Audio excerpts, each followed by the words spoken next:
The house had a smell like an old church, but it also had a presence about it.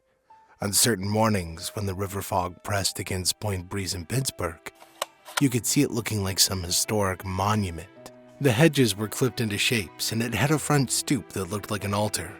Green Lawn was built to be admired, but with time, it became a place where grief was locked away and left to fossilize.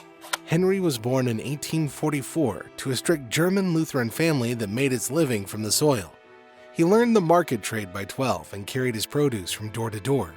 He wasn't born into privilege, so he had to earn his place where he could. The turning point came when he started selling his mother's horseradish in clear glass jars.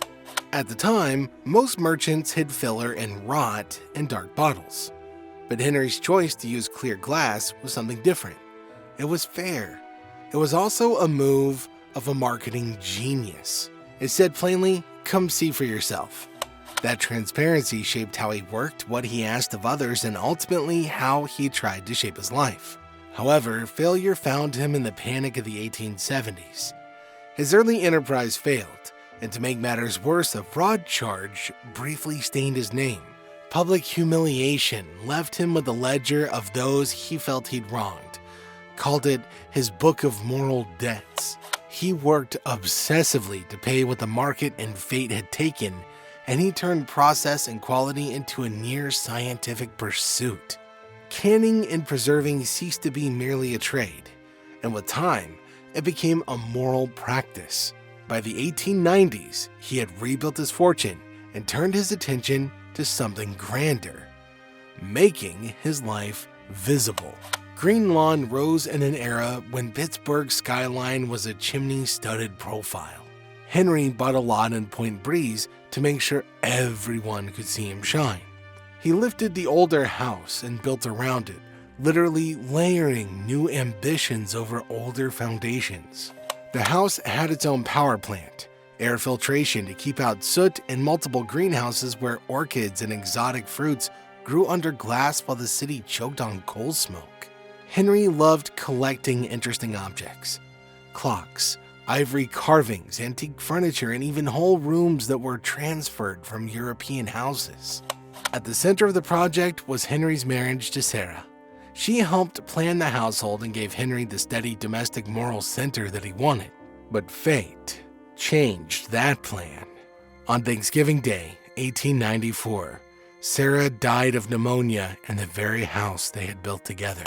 Her death transformed Green Lawn from a household into a shrine.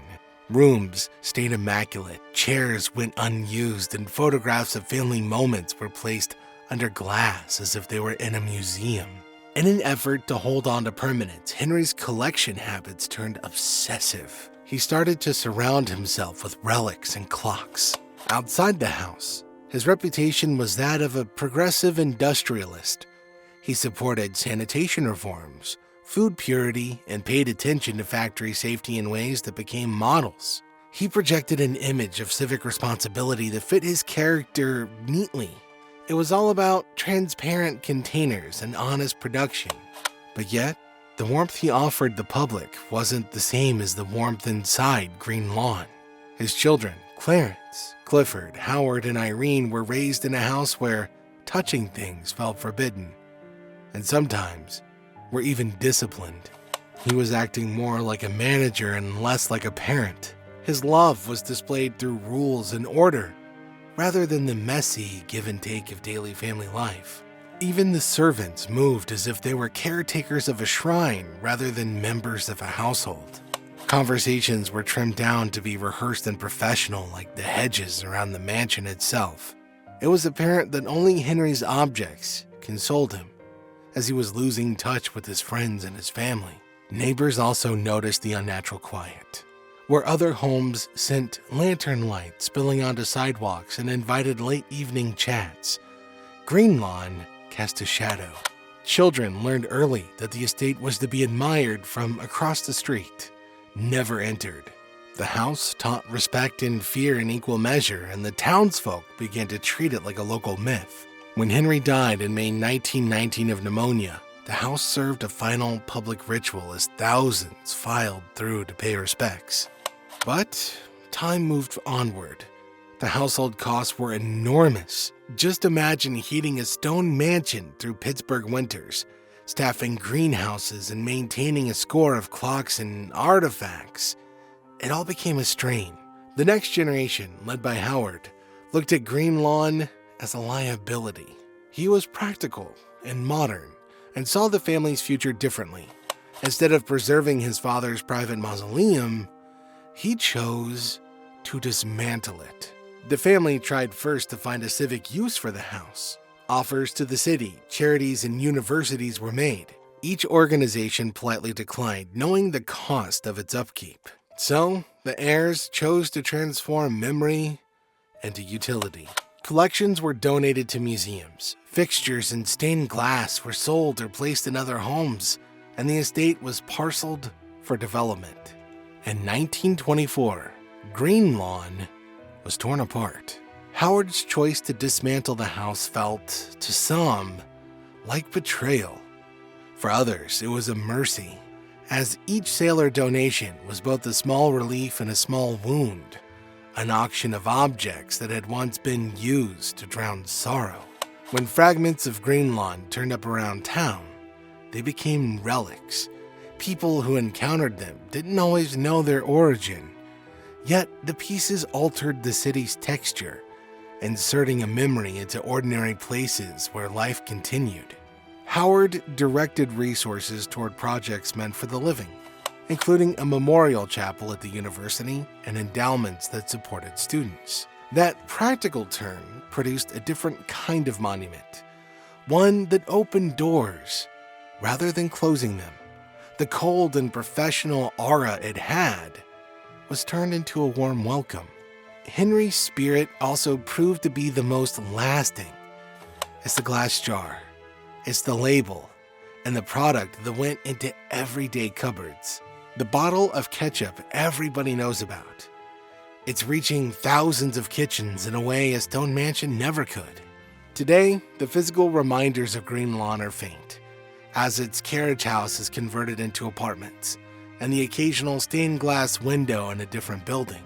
Most of the people passing by don't know that beneath their yards lies the foundations of a house that once tried to hold time in place with all of its clocks. But some say that if you listen for long enough and imagine the ticking of hundreds of clocks, you might feel the sorrow of someone who suffered loss and tried to deny the natural flow of life by preserving everything around him. The story is less about architecture and more about what we do with grief and wealth. The truth is that Green Lawn didn't survive, but pieces of it did. Some in museums, some in a chapel that welcomes students, and most of them in a product label found on grocers' shelves. That redistribution is both practical and humane, as it turned private hoarding into public use. In other words, legacy is not a sealed room, but the work that circulates through a community. Houses remember, but people decide what to keep. Henry's attempt to stop time failed in the architectural sense, but it succeeded in the way that his choices continued to shape a city and daily life. In the end, the most transparent thing he ever made wasn't a bottle or a label, but the children who decided to let it all go for him.